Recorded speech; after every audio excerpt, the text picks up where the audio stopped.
Okay, today we are doing a EGT gauge install on this 2002 7.3 PowerStroke. So I got mine from ISS Pro. Here's the gauge. So it's pretty simple. I mean, they give you directions, they give you all the stuff you need. So I already started. So the first step is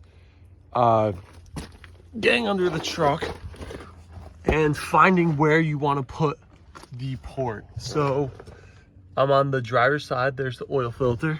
And right there, I drilled the hole for the EGT temperature probe. So it's pretty simple. You screw in that bottom layer first. Once you tap it, it's 1/8 MPT according to the directions. And I use an 11/32 drill bit. Once you do that, you slide the probe in and you tighten it with the top lock collar. So once you do all that, making sure to use a magnet to get all the metal shavings out of the exhaust port. I ran the wire up and found a place to put it through the firewall. Then when you come over here, it's going up through here that I snaked it up in between here. And now we have these two wires with this copper one, but that's not going to be used. We're going to snip that. And now we are going to be following the directions to put the wires in this clip. So I'm going to show you how you do that. Okay, so once again, the directions do a great job at showing you what to do. So there's these little numbers on there. I don't know if you could see that. 1, 2, 3, 4, 5, 6. So according to the directions, the first one goes to red, then the second one goes to orange, third one goes to black, and then the next wire is yellow from there, and then red for number 5. So once again, as the directions say, and it's pretty simple. You just click them in there, and once we're done, we're going to put the little white cap on the back.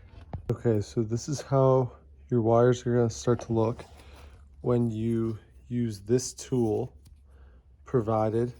So you put this on like that and you crunch it down, and it's very difficult. So I ended up using a hammer, and eventually it'll go down all the way and your wires will be in there.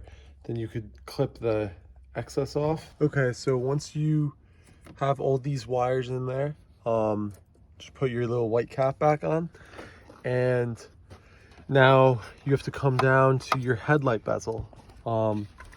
And when you pull this out, there's this little cutout right here, so you could pry up and then it comes out.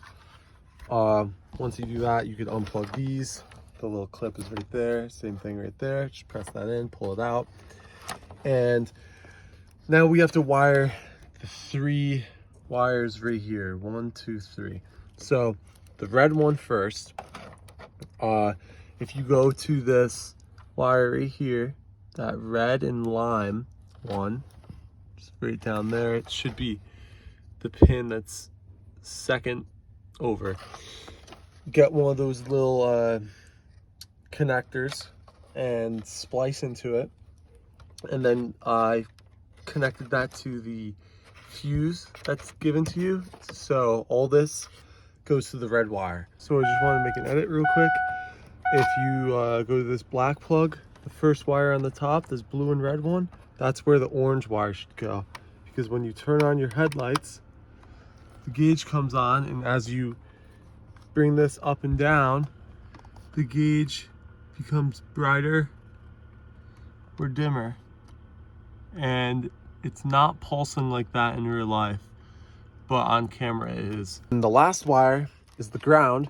Put the ground right there, plugged in the gauge, and when you turn on the key, you get that light comes on for a second. Seems like it's working. If you turn on the headlights, it turns on. So let's see if it actually does work. I'm sure it has to warm up some. It is climbing. I guess it is working. I'll add a clip of it while I'm driving.